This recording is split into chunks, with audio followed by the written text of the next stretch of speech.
Yo, it's your boy JD Costa. It's your girl Katniss. And I'm the one and only Tay Jordan. And together we are the Nitty Gritty. It's Tim Wise. You're watching the Nitty Gritty Show.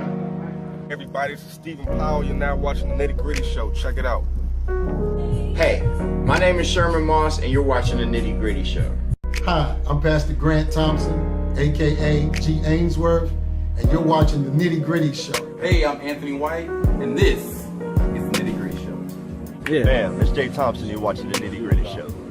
This is Max Powers, and you are watching the Nitty Gritty Show. My name is Jay Grant Thompson, and guess what? You're in tune to the Nitty Gritty Show. I'm Will Jawando, and you're watching the Nitty Gritty Show. Hey, my name is Mitch Holmes, and you're watching the Nitty Gritty Show. This is Adeline Sandy. Go watch the Nitty Gritty Show. This is Pastor Rob, and you're on the Nitty Gritty Show.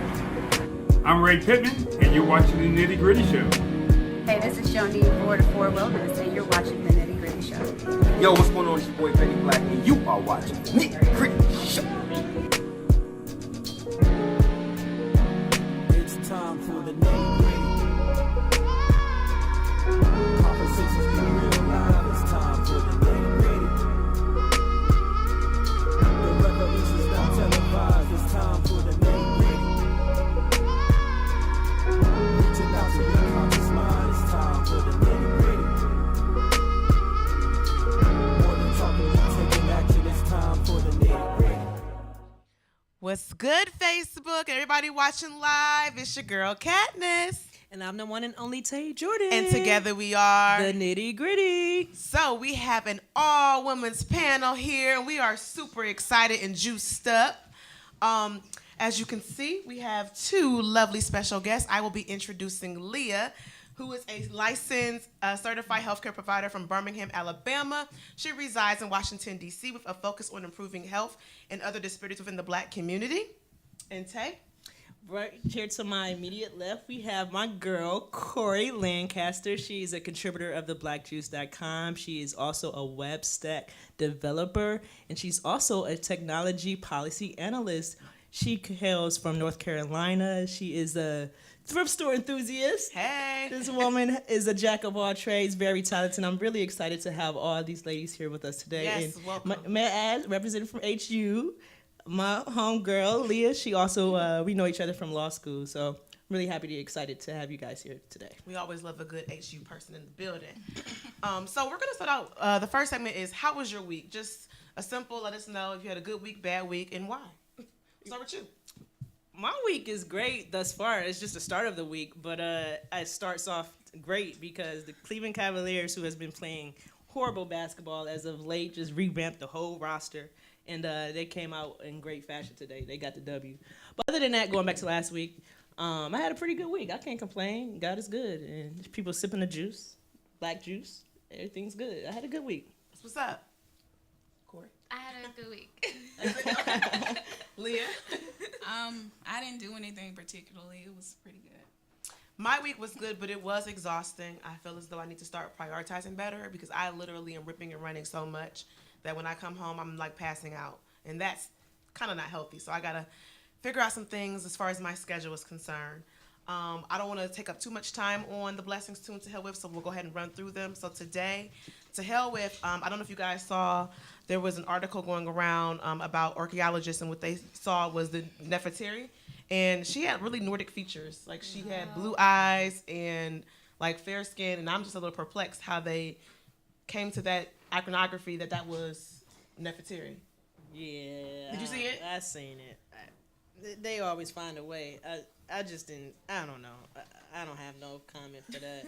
I don't see it as having any validity, but I'm not surprised that they would come up with that. Yeah. Another to hell with is dudes dumping chicks this week because they don't want to spend any money on her for Valentine's Day. If you got dumped this month early on, please know that perhaps you were maybe a side chick or a booty call, and it's not worth your tears or your anger. Just let them go. Just let them go. Hold on. I don't think necessarily get dumped this week that you necessarily was a booty call, or I think the guy just broke and on trash. Like, and there's a lot of them out there like that. But for Valentine's Day, you don't. If okay, even if you're broke, I don't know why guys think because I'm broke I can't do something. If you like somebody, you can still do something. That's right. Or you could just, You know what not I'm saying? There's be so many broke. free museums in DC. I like that. That's That real. answer. Like, we grown. Like, why you broke? But whatever. Blessings to the Black Panther movie that comes out this weekend. Blessings to Nigeria for having the first bobsled team for any African country in the history of the Winter Olympics. And last but certainly not least, since this is an all-women's panel, blessings to Phyllis Wheatley, who was the first published African-American female author. She was a servant who published her first poem at the age of 12 in the mid-1700s. Dope. So that's the To Hell With and Blessings too. And now we're going to move on to the nitty-gritty, juicy part of our conversation. So this panel is about love and relationships, and we're going to just, dig right in when it comes to guys. So ladies, what do you find attractive in men? Do you guys have prerequisites? Meaning, do they have to make a certain amount of money? Do they have to be tall? Do they have to look good or be intelligent? Like, what are your preferences? Okay, everybody know I just turned 30, right? Capricorn season. Hey. We just hit that 30. So I told myself as I entered 30 that I would not be as superficial or what people call superficial. But to answer your question, yes, I had some prereqs, and I'm not ashamed about that. To answer your question, though, what some of my prereqs are, I'm not saying that a man has to, be a millionaire. I'm not a millionaire. My motto is I'm not going to ask them to bring more to the table than what I can bring. Okay. So, honestly, I would love for a guy to match me. I'm not saying that, I won't pay any attention or entertain him if he not even matching me, but it's just certain things. If a lot of guys get upset when a woman say, well, I'm not settling, I know my worth. I think that's a legitimate statement. I say that all the time, and it just means that certain things I'm just not going to put up with. Some of it is a lack of finances. I'm not saying you got to be, 6 figures or above. I mean, but at the same time, you can't work at McDonald's. It's just, I don't want a man that bad. You know what I'm saying? What if he's the manager or a GM? No, I can do better. I'm sorry. Listen, McDonald's GMs don't do that. Oh, you said GM? I didn't say manager. Manager, no. And some managers, I think there was an ad that said that at Chick-fil-A you can be a manager and make $68,000. I just want better for myself and my children. No. So 68 really ain't pushing it. I mean, all right. If you're a general manager, you just can't be a regular store manager, is what I'm saying. Okay. All right. General manager, you got some superiority. You know what I'm saying? You up the ranks a little bit. But a store manager, a 16-year-old could be that. I feel like that's going opening a whole nother can of worms. I was about to say, I feel like some jobs is for children. But that's a whole nother topic. So I'm going to give it up to somebody else. Yeah. Prereqs. Do you have any prereqs? So, I mean, as long as I find them attractive, that's fine. I just tend to find that because I'm a very ambitious person, I tend to be surrounded by ambitious people. So I think the circles that I would meet a potential partner in will automatically ensure that I'm dealing with a certain quality of person. So sometimes they be seeping their way in your circle. Like, very where you true. come from? No, very, very, very true. But I've just never been in a circle where I've met someone who was not as ambitious as me, if not more ambitious. So I don't know. I just tend to feel like I attract what I put out there. Mm-hmm. So again, as long as when I see them, I'm attracted to them, and they see me and they're attracted to me, then usually that person is on my level enough to where the other things aren't. So you're saying you got physical and financial requirements. I have all requirements, right? Mm-hmm. But I am not okay, he needs to be 6'3" on the dot. He needs to be this complexion of brown skin. He needs to have this long of hair. I'm not like that. No, but I want to be attracted to my partner. So if I see them and I'm and they see me and they feel that way, then it's dope. So my requirements aren't. I'm not that picky about complexion. I'm short, so you don't have to be that tall. But if you have to be an independent man. So many men now are looking for mommy, and I'm not trying to be your mama. So I need you to be independent and intelligent. That's very important to me because I feel like I know I'm an intelligent person, so I need somebody who can stimulate my mind. And that's the most important things. I like beards. Let me add some stuff too. I love it. So, I like beards. That's real. I like a man that I can follow in a relationship. I feel like I like a man with presence as well. What? Jordan said she about to follow? No, that's what I'm saying.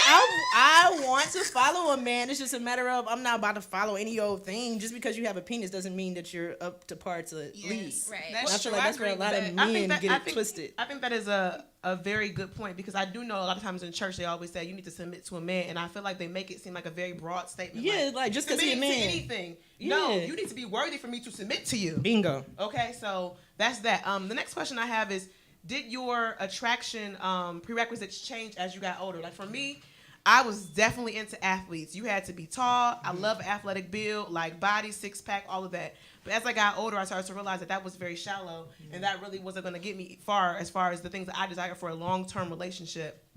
Then naturally, I started to look at, does this man love God? You know, does he have a good relationship with his mom and dad? I would ask questions, with them.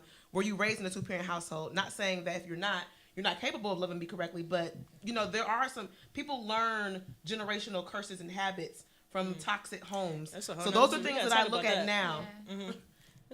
I don't want to change the subject, but I do want to talk about that eventually. But okay, I mean, you could throw it on in too. So just to piggyback off what you said, it was essential for you to know that if that guy was coming from a two-parent household. With what you following up what you said though, in terms of, I guess, coming up as children, children are vulnerable. You know what I'm saying? We see what we do as we see. With that being said, if you come from a single-parent household, my mom wasn't a wife. Like, I didn't have a father in the house. Oh, I mean, she was married, but it didn't last. So, but my question is, do you think that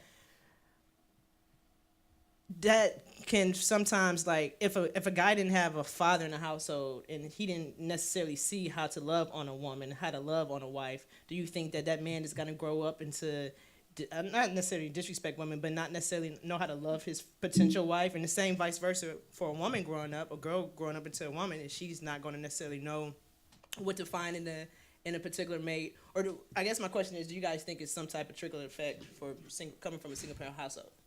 I do, absolutely. So, I think that I grew up in a two-parent household. My parents were married, and that was my life. And then my parents got divorced when I was in college, and so I lived with kind of really valuing two-parent homes and noticing that I was very much like one of a few people in my childhood years that did come from a two-parent home. And then when my parents got divorced when I was in college, I had a kind of another realization where I think as young adults and young people, we try so hard not to replicate the mistakes of our parents that we end up kind of just falling in that same path or that same pattern. So I do think that there is some type of subconscious behavioral trend that you think it's subconscious?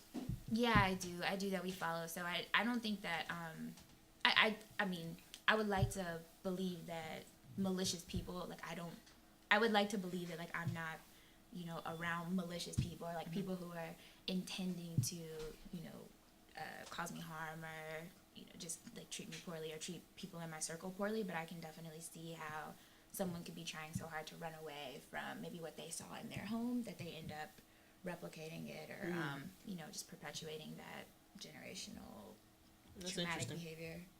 Lee, what you think? I hope that growing up in a single parent home doesn't affect you, because I did, and it wasn't necessarily a perfect household either. So I mean, I wouldn't hold that against a person, because I'm hoping that we can all overcome whatever we grew up with. That's real. So, but to go back to what you were saying about our standards changing, I think as I got older, I became more conscious. So you have to be conscious. You can't be in a sunken place. I can't mess with you, I like that. And also, just as you age, I mean, your list is more things are on the list get cut off as you age. You find out it's just not happening like that. So that's very much But true. do you guys think when as you grow older and you begin to cut things off your list, is that getting to a space of settling? No, I mean, you learn that some things just aren't important. I mean, I'm not going to change and say I'm going to take on caring for a man at any point. I'll just rather be single than that. But being a certain height and stuff, I mean. Yeah, I understand the superficial stuff and even some of the physical things. It's not that. And I would say I was definitely a chick that said I would never date a man with kids, never, ever, ever. But first of all, I am of age now, where pretty much rare, everybody, right? everybody, people have past relationships. Some people were married, been divorced. I don't think that expectation, for me at least, I don't want that to be a hindrance as to the man that God may have for me at this point in my life. Whereas this would have been maybe like 6 or 5 years ago, I'd be like, no, not happening, because I couldn't see the forest from the trees. Like for me, it was like, you have kids already, like what? But now that I'm older, I realize that's just a part of life. Things happen. You know, in our parents' generation, they got married really young and built together. So there was no expectation for a man to bring home X amount of dollars. They had kids together, whereas our generation is very, very different in how we navigate different situations. But see, I don't know if I agree with that. It's like, we would say, well, it's very rare for a man not to have kids. We're 30 years old. We're women. We don't have kids. So why is it rare that we expect for our mates to, like, you know, come to the table with, like, the same type of things that we do? Yeah. I don't expect it, but I'm not going to discount it if that is the case with the guy.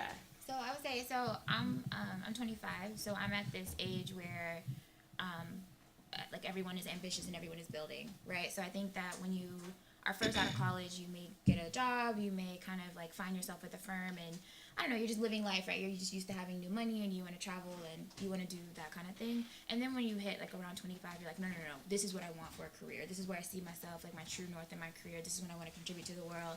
And I think when you hit that phase in particular, when you're finding yourself in that space, sometimes it's really challenging to be like 100% in sync with another person in a relationship. And so I think when I was younger, I was very much like, okay, no, we can build together. Like, it's 100% fine. Like, we can just figure it out together.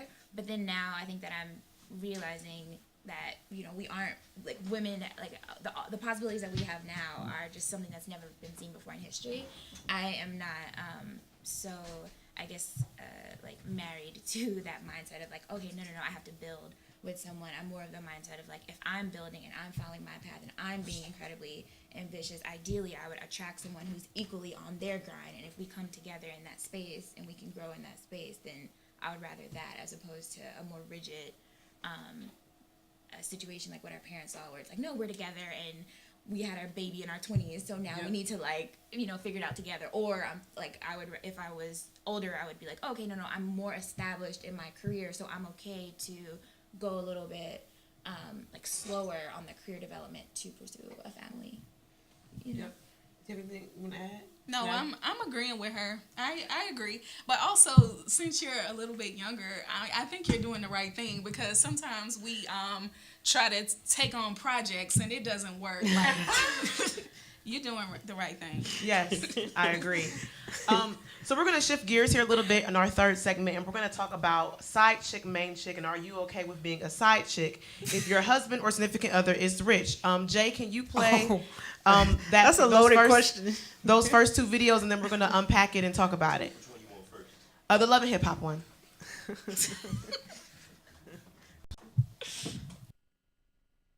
I don't know. People say main chick, side chick, main chick. That's the public doing that.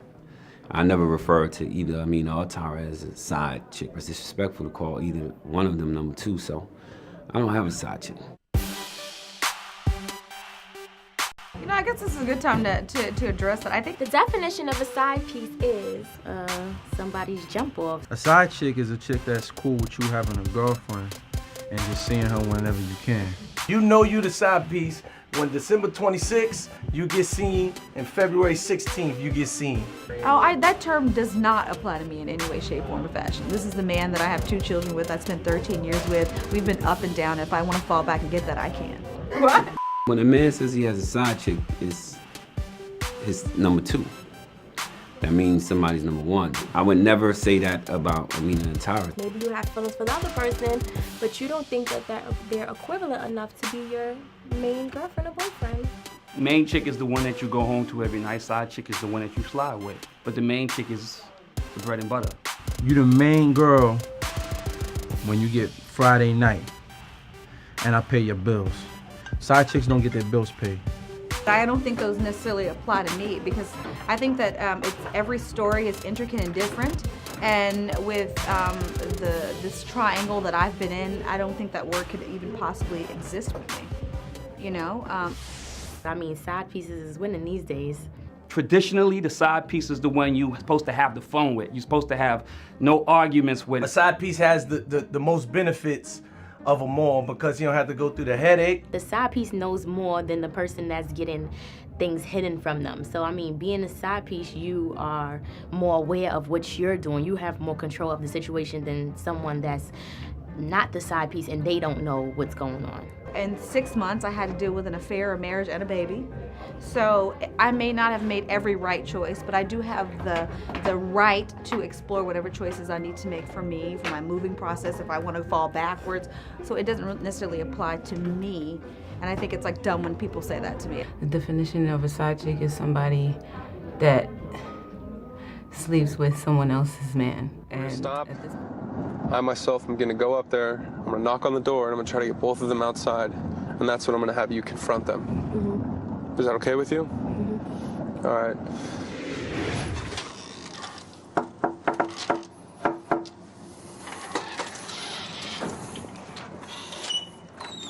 How you doing, miss? All right, how are you? Good, I'm Clark Gable. I'm with the television show Cheaters. Is Cameron here? Yeah, he here. That's my boyfriend. Well, I got his girlfriend out here who's pregnant with his child, 9 months. His girlfriend. Hey, Cameron? Who? That's his girlfriend? Cameron, how you doing, dude? Who's all these people? Whoa, so what the is this? So what the is this? So what is this? So what is this? Who is this? Who is this? What is this? What is this? What is this though? What is this though? What is this though? Let's get everyone. Get off my porch. Get off my porch. Go. Who is this? That's who he shares a home with. You live with her? What's your name? My name's Chelsea. Chelsea. You just come around my face. Why you bring all these people? What you mean, who is all these people? Don't worry about the cameras, boo. What is this? What is this? No, don't touch me. Well, they've been together for a year. They live together. They share a home. Is that right? And that's his baby? That is his baby. She's about a week out from having that child. Is that right? Hey. What you mean? Let me see the footage. What you mean? Though? This your girlfriend? So in the first video, there were a lot of people having definitions of what they consider a side chick and a main chick. And then in that second Cheaters video, which you guys didn't see, is that the woman with the hat, she actually was 9 months pregnant. And shortly after, she went into labor because she was so stressed out from the situation. So I just want to hear your thoughts with this new phenomenon. I also want to ask the question of, will you accept your man cheating on you and allowing him to have a side chick if he makes a lot of money? Because it does seem like in situations, these women are like, well, you know, I'm taken care of. What are your thoughts on this whole side chick, main chick? And does he get a pass if he has a lot of money like a Jay-Z? Okay, and I know I'm probably going to get slammed about this opinion. It's a very unpopular opinion, but it's my opinion. I'm entitled to it. I feel like certain things is rich dude privileges. So certain things just other guys just can't get away with. Like, okay. I'm not about to let Pookie or any Joe Blow up the street just cheat on me and it be okay and I stay and be knocking on his door like, what you doing? Like, it's not that serious. But if I'm Savannah Brinson or I'm like, and I know who my breadwinner is and I'm like, you know, this LeBron is my dude, Kevin Hart is my dude, like, and at the end of the day, I secured the bag. I'm not saying that money is everything, but I'm saying if we do in both situations, at the end of the day, I feel like the woman that got the breadwinner got a little bit more reason to stay. And I mean, don't get me wrong, I could love Pookie, but at the end of the day, you're not about to just be cheating on me. Unless I got something financially to gain from this. So you're saying that there is a such thing as rich men privileges that will allow And I'm not saying I would want him to cheat on me. I'm just saying if he do, he get a little bit more leeway than broke Pookie up the street. That's just real. Okay. Like, it's just real. So, my thought is that infidelity, period, is just like an act of cowardice and not cowardice in like, you know, oh, I'm a weak person. It's more like cowardice in that you're not able to communicate, right? So I think that we have this phenomenon now, and women cheat too, though. No, so I think we have this phenomenon in the millennial age where people are like, oh, I should be with like this guy who's like church going, and you know he should do these things, but in reality, I'm super attracted to like the thug that sells drugs, or you know, men will be like, oh, I should be with her. She's the good girl, like she has you know, these different qualities, but in reality you would rather be with like the stripper, or you would rather be with like the bisexual girl who is like comfortable bringing other people into your bedroom. You get what I'm saying? So I think we have this like stigma where people are like, oh, I should be with this person, and then they find themselves cheating with another person. And instead of being open and upfront and saying like, hey, I'm not fulfilled here, and you're right, women do cheat too. In like what I've seen in my life is that women cheat because they're not being fulfilled. So I've seen women communicate, you're not holding it down in these areas, so I'm gonna go look for it elsewhere. Like insecure.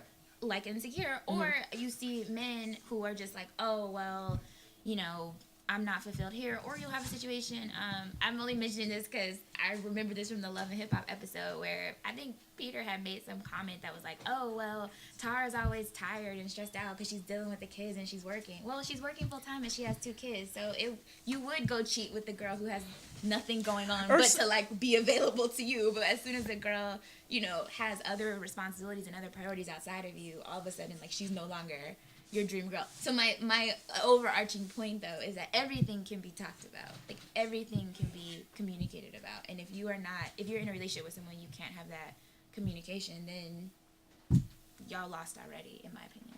That's real. I think that I think maybe in this situation they should probably do a polygamous relationship because they all know about each other. So it would probably be better if everybody pooled the resources together. They got a nice house and everything, and they just lived all together. But in other situations, I agree with what both ladies have already stated. But oh, you agree with me? Yeah, somebody agree. That's what's I up. agree. But the thing is, you can't really play like that because it's so many diseases out here, and real. You don't want illegitimate children and stuff coming out of the situation and stuff. So, but yes, I agree with that. Jay-Z probably has a baby somewhere. Okay, so we're gonna go back to this. When you're rich, you have the privilege to have a side chick. I think the reason why is because women have accepted it. Yeah. That is the only reason why that privilege exists. And the women that these men are picking usually are women who don't have anything going for themselves. So they have to stay with these men because that's their financial, you know, bread and butter. They don't have anything else going. But if these men were to pick, let's say, for instance, let's give a good example would be Barack Obama, Michelle Obama. Mm-hmm. Well, okay, no, because Beyonce stayed with Jay-Z, and Jay-Z cheated all up and through. Chili just came out years later and said that, you know what, I should have stayed with Usher. That was my love of my life. Like, he made a mistake. And that's real. So, that happens. Well, so I did want to get to our voice in the dark, though. We got Cookie, our voice in the dark. We're going to get a comment from Cookie. Yeah. Hi, can everyone hear me? Yes. Yeah. Hi, yeah, so you know what? I agree with half of the panelists and disagree. So I'm just going to throw in a historical point of view here. You know, most religions allow for a guy to marry multiple wives, and that was because back then you had a lot of men that were going off and dying at war. And they were already living in these impoverished communities. So what would happen is that you would have these single moms that would have 3 to 4 children already, you know, having to eat scrapes just to get by. So they allowed the men, and the cardinal rule was that if you can afford to take care of multiple wives and treat them equally, then we encourage that. Because if not, then we're going to have a lot of children on the streets. You know, we're going to have a lot of women that turn into beggars. So bringing that in, you know, I agree with the rich man privilege. If you have enough resources where you can take care of, you know, I mean, for me, I'm not going to be a side chick unless I'm getting some bread or some type of benefit. Like, the D is not that important to me. I'm not hypnotized by the D. I'm hypnotized by that cash. So, what's that Rick Ross song? Money make me. Money make me, exactly. So you know the word. So if you got enough money to take care of me, I'm with it, you know? And I think a lot of people in college do that. And that's just the society we live in. You know, we're paying $70,000, $80,000 for tuition. Sugar babies. Right, sugar babies. You're entrepreneurs. So. I think, like, so, in my opinion, just, like, I value peace of mind above all else. Yeah. And so, I don't, there's, like, if I'm in love with someone, and I believe that that is my partner, and I believe that that's the person I want to spend the rest of my life with, there is no betrayal worse than that person stepping out on me. And I don't care how rich you are. That is betrayal. That is painful. That is, like, not something that I want to live through and not something that I want for myself. And even if he has money, and I keep going back to this Jay-Z and Beyonce situation because they are both on the same level financially, right? Yeah. And you have a situation. He a little bit more closer to $1 billion than she is, but I feel you. She has enough money where she could walk away from him Sure. and be completely fine for generations and generations Absolutely. and generations. And so that is a situation where, of course, we don't know the ins and outs of their marriage, right? But those are two people who love each other. This man has been, he's had so many affairs that she's been thinking about it for years and years and years and years, right? He confesses to cheating on her so badly. She's had multiple miscarriages, which I think is the worst thing you can do to any woman. Going back to the clip about the man cheating, that's the worst thing you could do to any woman. Do you think it's natural for, I don't know, maybe I'm playing devil's advocate, but do you think it's natural to have the expectation for men to be monogamous? I think it's natural for people to be dishonest about what they want out of life. If you are honest with someone and you say, I am not ready for a relationship, I'm not ready for a child, I'm not ready for a commitment, and if you say those things and then a person enters into a situation knowing where you stand, on a very real plane, that's one thing. I think what we have with this, especially with the Peter and Amina situation, I remember that season had me just so heated because it was you're lying to these women and you have them looking crazy because you were lying, and had they not been on TV, they wouldn't have been able to see how horrible of a liar you were. So let me switch this up a bit though. So we all watch Insecure, right? So a lot of guys were upset when Issa had cheated on Lawrence, right? So a lot of guys, they do this to women all the time, but just because of their ego, for whatever reason, they just could not take that when Issa did it to him. Mm-hmm. So you just said that cheating is a form of cowardice and, they should have just walked away.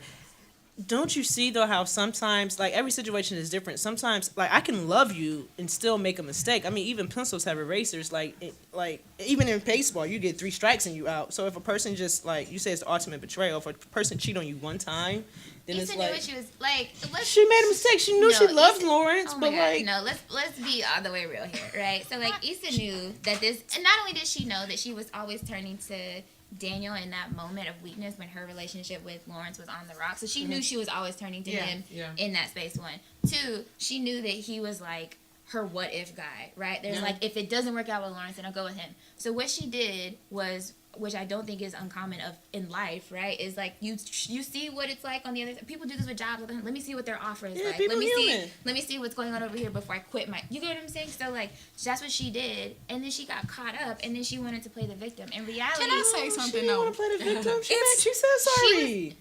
It's a whole. Sorry, no, I've spoken a lot. Go. I feel like it's a whole nother level of disrespect if you are so sloppy that you're out in the street and it becomes known. I'm not saying that it's okay. So you saying cheat with class and have some pizzazz. People's grandfathers and stuff had 2 whole families. I'm not saying that's okay, but nobody was disrespected. You just gonna. I can't be with you if you disrespect me like that. Okay. No. People were very, very disrespected. So no. Have you seen the movie Fences? No. Yes. Okay.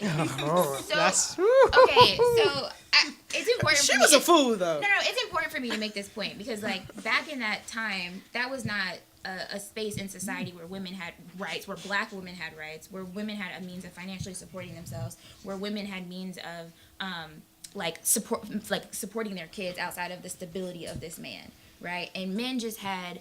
They knew what it was for them, that they would have families across town, families across the street, right? And so when you talk about, it was this level of class, no, there wasn't, right? It was that people knew what was up. No, it's social media, people accepted what their circumstances were, and there was a lot of pain in the black female community that has been passed down from generations because they dealt with men like that. And I don't ever want to downplay that. And even if you want to go back to what's love got to do with it, if you remember, she told her mom, he's beating me. And she was like, well, you need to figure out what you're doing, basically. Now, see, I would leave on some stuff like that. Yeah, physical abuse is different than but she was telling her, you need to figure out why you're making him mad because he's providing. Because he was buying her mom cars and stuff. He was providing for everybody. So I agree. Physical abuse, though, I'd rather you cheat on me than beat me. Corey, I think communication is so key because even with Issa and Lawrence, Issa wasn't happy. And she was not communicating. She loved him, though. And once she committed that act, she was like, you know what, when she missed her birthday, that's when she really evaluated, what is this relationship? This man was on the couch for 4 years. She wasn't happy. So when homeboy kind of alley-hooped on in, it was Like she said, my what if, like, well, I'm not really happy, so, I'm going to take a chance. And she was human. I don't know why it's so difficult. I don't understand why you're downplaying the fact that, like, Issa was unhappy cheated. and she did not have a conversation with Lawrence. She did not sit him down and say, hey, listen, what are you doing? She told him countless times. She did. But she did it in a very, like, jabbing, nagging sort of way. Passive aggressive. It was not direct. Listen, exactly. you are I need to know what you're trying to do. That was passive aggressive. Irregardless of all of that, who even made the rule that one man, one woman? Every other species besides the human species, they populate with the strongest opposite sex to keep their species alive, to survive. So would you stay with a guy if he cheated on you? But that's a human concept. We make it. We are that cheating is wrong for some reason. That's not. No, Everyone defines for themselves what works for them. So, like, if I'm in a relationship and I have defined one man for one woman, and you go out and you have multiple women, and I don't know about it, and I'm loving you and with you and partnering with you and building my life with you off the foundational knowledge that it is us together, that is betrayal. So you've been married for 40, 50 years, and you're like 100 years old, and you died. 100. Do you expect your husband or your alive husband to remarry, or is that still cheating? Wait, what? No. After like, that's someone, different. Yeah, after someone. No. Because after someone dies, then the covenant itself is no longer attached. Because who said that? If I'm getting married, this is eternal. I believe. That's unreasonable. That's a different. That's a religious and spiritual and say that we're only married on this earth, but once we die. Let's say to death do us part. One person died.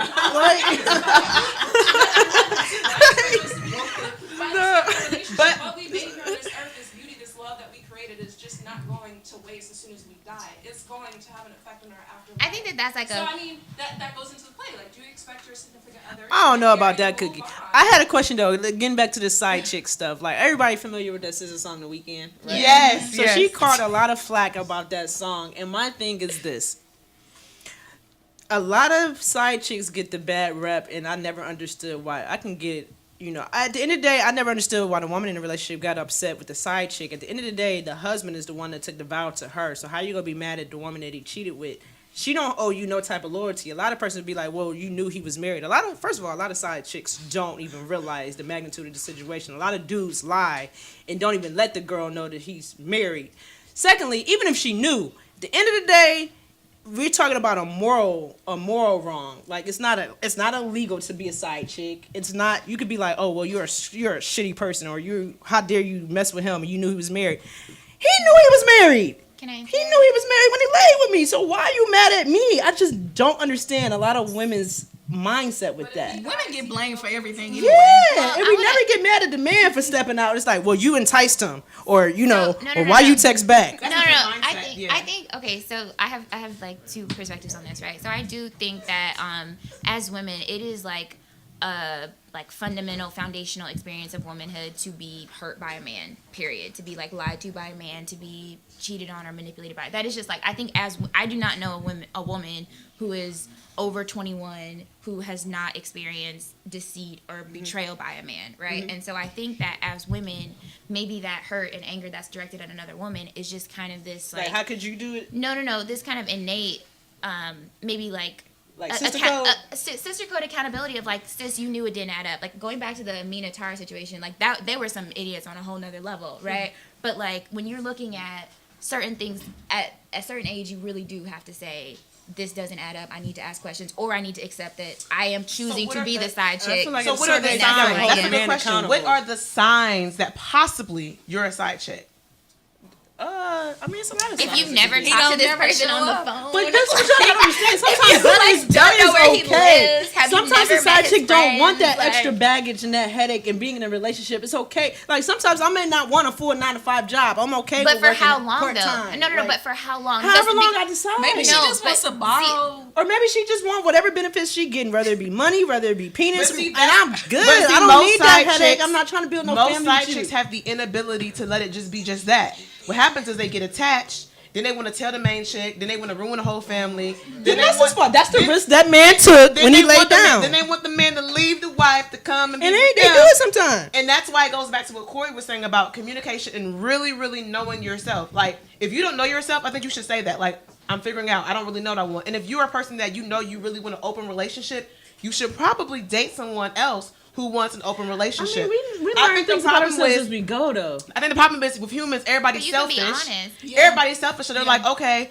I know for a fact I want an open relationship, but I don't want to lose this girl, and she wants monogamy, so I'm gonna say I'm gonna commit. I feel like that's but most men. But truth be told, I really don't have the ability to be settled. And one more point I want to make too is that a lot of men don't do the self work. Right? Jay-Z said that he got better because he went to counseling. A lot of men just out here and don't even think about the repercussions that they have or the hurt that they put on people. You know why? And they need Because to us as grow. women, we don't hold them accountable. You know what we do? We get mad at the woman that he cheated on us with. No, I think okay. So I think that's the issue. I think women's anger goes in both directions, but I am like I don't fault another woman Me for either. getting mad at the woman because, like I said, I do think that once you get to a certain age, you do have to take the accountability and say, well, all the things that this man was saying don't make sense. Like what like this like, you need to if I'm married, I'm gonna be up my husband's behind more so than the side chick because you're the one that took the vows. You are the one that's in I this agree with me. you. No, I'm not saying I don't agree. I'm saying I agree 100%. I'm just saying that if in the I just keep going back to this in the clip, the Tara and Amina case, I guess Tara did experience negative feelings towards Amina. She did. And when she confronted Amina, I think all Amina could say was like, oh, well, he told me that, like, he wasn't there anymore, but he lived there. He had children there. You had never been to his house. You never met his friends. You never met his kids. You don't know where this man works. You don't know how he makes money. You literally know that you see him, you party with him, and then he leaves until the next time you see him. So, so for Amina to be so confused about how this man had this other life going on is like insane, right? Can I just say something? Yeah. We are dealing with this situation because of mass incarceration and because of other oppression that has caused it to where a black man being independent and being self-sufficient, he's like outnumbered by so many women that he can just basically almost do whatever he wants. I agree. But I also think, and this actually segues into our next topic, I also think, though, that we are way too, I have to be with a black man. Sis, no, you don't. No, you don't. You don't have, I mean, I am with a black man, but what I am saying is I don't want every black woman to be like, I just absolutely have to be here because I don't want to use her business, hey aunt, but, you know, she got married to a white guy in her 50s, and she's happy. This man has treated her the best out of everybody. So what I'm saying is, just be open. Just be open. But that best isn't because he's white. That best is probably because, in all honesty, No, he you're probably right. came from a two-parent home, or he probably came from some type of situation where foundationally he wasn't playing catch-up, right? I do feel like as you're black, right. I want to put that caveat. It's not because he's white, but what I am saying is she at least allowed the opportunity for them to coexist, so that way she could get married. Because if she was to say, I only want to marry a black man, she would have never. I think that's fair to say, though. Like, if I want to marry a black man, there should be a black man out there available for me to marry. Good luck. Because the reality is, and we have to get this in our head. Everybody hear me out, and I know that I may get backlash. Every black woman is not going to get married. Yes. Every black woman is not going to be committed to. Yes. That is a fact. It's so sad, good but true. luck. That's okay? what I was gonna say. Now, some of us may have like I date outside my race. I think a very small percentage of us is going to get married and have committed men, and then the next step is some of us are going to get committed too. But you're going to have a lot of cheaters and a lot of issues going on there. And then the other ones, listen. You need to come to the facts that if you're sitting in church for the past 10 years doing everything that you need to do, legs crossed, boo, you still haven't met nobody in church, it's time for you to reevaluate your options. You may start dating somebody older or outside of your race if you want to get married. Just saying. Sorry. I'm just praying. Wait on the Lord. I don't think it's as, I mean, it's a definite fact. We're not going to all get married. No, I get what you're saying. And I definitely agree, but I don't think it's so like cut and dry as that. Like, I do think it's possible for people to have like multiple fruitful relationships in their lives. So like, you could have a relationship with someone for like 10 years, and then that relationship run its course and produce children, whatever, and then find yourself a couple years later in another fruitful relationship. Wait, that you lasts. saying like multiple marriages? I don't think that everyone just because you're with someone doesn't mean you have to get married. So you don't right? necessarily believe in marriage before children? No, I'm not saying that at all. She means I'm like saying a long-term relationship. I'm just saying that you can have multiple, fulfilling, lasting, fruitful relationships in your lifetime, and it doesn't always have to like I said, communication, right? Like, you can get to a space with someone where you could say, this is not working, I am not happy. The best thing for us to do is either to take some space and come back together to see if we can make it work, or it's for us to go our separate ways and just like keep the bond clean for the sake of like the kids or whatever, right? Like, I think that is a very, very mature approach. It's not ideal. I mean, it would be nice if you were able to have a forever with someone, but the reality is not that you won't get married. The reality is that the marriage may not last forever. The union may not last forever. The union may not be fruitful for as long as you intend, like as long as you would prefer that it be fruitful. And it's so much better to communicate at that point of, you know, contention. Leah had something. Yeah, go ahead. Oh, I was just gonna say, like, a lot of people are in these long-term relationships and they never marry, but that's problematic on an economic base. Like, that's like a problem as far as being able to get all the life insurances, as far as being able to make decisions for the person if the person cannot and stuff. So people don't take that seriously, but it's important. And I mean, it's a part of wealth building. Yo, I feel like marriage Talk is a about part of that. security. It is a part of wealth building. And there's just one segment I wanted to bring into our conversation is that, and if Jay, you can just show the picture of Kim Kardashian with the Bo Derek braids.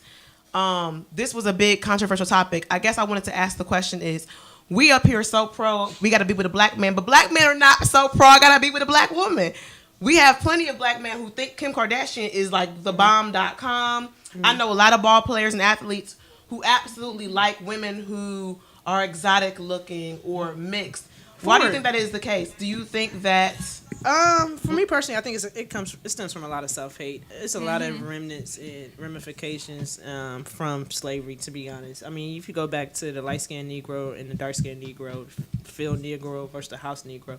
So a lot of it is instilled in us as far as hating different complexions, and that just trickled down to loving other races. So a lot of black men won't admit it. I don't know if you guys just seen this recent article. Matthew Knowles, who's about 70 years old, just came out and said that, oh, you know, I grew up in Alabama, and growing up, everybody told me that dark-skinned women was bad, and, you know, oh, don't bring them. My mom told me don't bring no darky home, and all this other stuff. And I'm like, man, it took him 70-odd years to actually get up and actually admit that he was dealing with this coloration issue. And a lot of black men would just not admit that. So to answer your question, why a lot of them like foreign women, a lot of people say opposites attract. That could be it, but I know a lot of men, such as one of my best friends, Robert Parks, shout out to Rob Parks, go out of his way to black woman is, black woman is. So it comes from them. I don't know if it's like they dealing with a lot of mommy issues. I know the saying is, you know, a lot of black women love their sons and raise their daughters. So I think it becomes like a lot of black women that grew up in single parent households, they grow up embracing their mom's strength, and a lot of single boy or sons grow up that came out of single parent households, they grow up resenting that strength in women. So it's a clash. So I think that they think if they go to the other side, they're not going to deal with that, you know, they call it that riff-raff and that mouth and black woman attitude, which is like, black men got so many stereotypes for black women, and like got so many reasons to not date black women. Though, is what I'm saying. And what's crazy is we got so many excuses. Well, we can give excuses to not dating black men. You know how wild it would be like if I said, well, oh, black men, the statistics say y'all don't take care of y'all kids, so I don't want no black man. But they'd turn around and say, well, statistics show y'all got attitude, so I don't deal with black women. Like, it's just silly. I mean, damn silly shit. I want to make a point. So all of that could be true. I'm not negating that at all. I'm just saying that I don't. If you're not attracted to me, I don't care, because I don't want to date you. If you don't want to date me, I don't want to date you. Like, it is upsetting though when you see so many black women, like, we on the front line for y'all all the time, but y'all so quick to like. It's really not. It's not upsetting for me, and I'll tell you why. But back to Leah though, for me it gets a little bit upsetting because a lot of these ball players or people who are of high economic, you know, status, they be regular too. They're not dating black women, so that money is now going to other communities. Where it could That's like when Idris Elba just proposed. The first thing I asked my friend, she was like, "Oh, you know, Idris Elba just proposed to his girlfriend." I was like, "Was she black?" That was the first question. She's black. Oh, thank God. We got one. We ain't lose one. Okay. I like. That's so real though. I mean, it's a problem. I mean, It's you sad. can't make anybody be attracted to you as a black woman, but it's just a sad thing that we're dealing with. These men who are unattracted to women of their same color. Or they won't even say they're unattractive, but they just indifferent. Oh, you know, I can't help who I fall in love with. I feel like when we get black men, we intentional want this black man. And it's just like, well, you know, or she treated me well, or, you know, I love her. And that's fine. I understand love don't discriminate. But at the end of the day, I appreciate when a man intentionally, you know, I date black women. That's so refreshing for me to hear. You know what I'm saying? Because I feel like it's so rare. I don't I don't think it's as rare as we think. I just think that a lot of black men who do date black women are not necessarily in media for people to really like see that's their preference. So that means it's rare. But I do know. No, I don't think it's rare. I just think we always magnify what's negative more so than we do what's positive. Just like men who are married. There are actually a lot of men that I know who are married, but we always have this statistic floating around about how there's so many single women. But I do want to just put that on the table that I think when it comes to male preferences, men are pressured by other men as to what is attractive. Yes. Because I know I have a brother and he'll be like, I think she's cute, and his boys be like, nah, she ain't bad. And now he got to look at himself like, well, why is she not bad? She cute to me. How old is he? That's real. He's 26. So he's young. Yeah, that's the thing too. A lot of them just mentally lacking. He still goes with what he wants, but I've heard his friends, just being around like, no, she ain't bad. And Chris is like, well, why not? Why isn't she bad? Because she ain't light skin probably, or white, or and non-black. He's naturally attracted to black women with like natural hair. He likes that. His mother is Jamaican. My mother's not dark, but she's a black woman. Right. And other men pressure other men to have a preference. So I just want to know your opinion on that. Like, do you think that's problematic that men in this day and age don't have their own mind, to make a decision for themselves about what's attractive? So, I don't think it's problematic, and I don't care, and I'll tell you why. Because I just don't. It's like when it comes to me and the things that I want to focus on, and like the person I want to be and the person I want to contribute to the world, I am so worried about that I know that I'm like surrounding myself with people who are of the same mind. That's good. And usually, like people of the same mind, we're of the same mind, right? Like I've never had a problem dating black guys. Like I've never I don't have that issue, and I'm speaking from my personal experience because I don't have that problem, so I don't care. I don't care that Kim Kardashian is dating Kanye. I don't want Kanye. I don't care what he does in his life, right? Kanye does a ton of things for the African American community. So if we're talking about, but when they say things not going back to the community, it's like my thing is almost like,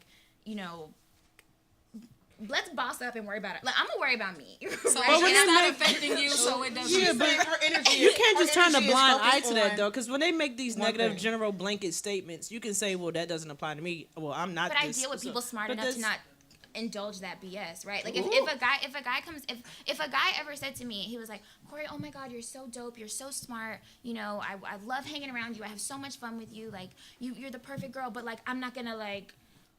Bring you home to my mom because you have like natural hair. Bye. I don't care. But that's turning a blind eye. That's not gonna fix his screwed up rationale. I'm not gonna raise you. If your mom didn't raise you, I'm not gonna raise you. I've had guys tell me, "Oh, well, I usually don't date dark skinned girls, but you're pretty for a dark skinned girl." Like I feel like if I don't nip that in the bud, he's gonna continue on that sick mental that he has. So somebody you can't just continue to turn a blind eye because that's why we got such a that'll grow a race of like ignorance. If that's the stress that you want to take on in your life, by all means, more power to you. But there is nothing in me that is going to raise no child that's not mine. And like, that's true. You have to comment. That's real. I've heard this before. Like as far as women being like, it doesn't matter to me that all these black men are marrying outside their race. But there's a statistic that I saw that said that 30% of black women are married by the age of 30, but 60% of white women are. So it's kind of like it's problematic for us we as individuals might be able to find dudes, but it's a problem for our community because people are not marrying black women, and it's causing problems for the future. I think, but like Katniss said, I think we got to take accountability on ourselves and to open up our minds a little bit more. Like at the end of the day, if black men is indifferent to the dating situation, we need to be too. Like I feel like us as black women, a lot of us are just closed-minded on the dating scene, and like our men are not. So of course we're gonna get left behind. So I think we gotta take accountability ourselves. If you say you want to be married, then we gotta open up our eyes a little bit more than what black men. And unfortunately, we are out of time. I do like the fact that she said she's focusing her energy on what she can control. Just go down the road here. Just say where people can find you. And maybe if you have any final thoughts on today's discussion, and make sure you just keep it light, brief. Okay. So, Tay, where can they find the Nitty Gritty Show? Well, yeah, so you make sure you follow the Nitty Gritty Show on Twitter at TBJ_Nitty Gritty. You can also like our Facebook page at the Nitty Gritty Show, and also make sure you subscribe to our YouTube channel, the Nitty Gritty Show, and we're also on what did I miss? Instagram at the Nitty Gritty Show. Corey, do you have any handles? Yeah, I'm on IG and Twitter at Corey of ADT Tabs. I also am a contributor for the Black Juice. I'm a contributor for Policy Perspectives and Millennial Politics. So you can check out my work there. Cool. I'm going to remain incognito right now. Okay. And that works. Well, this was the very first women's panel. I believe there should be a part 2 coming up sooner than later because there was just so much that we didn't get a chance to cover. But thank you for tuning in and have a great evening, everyone. Iggy.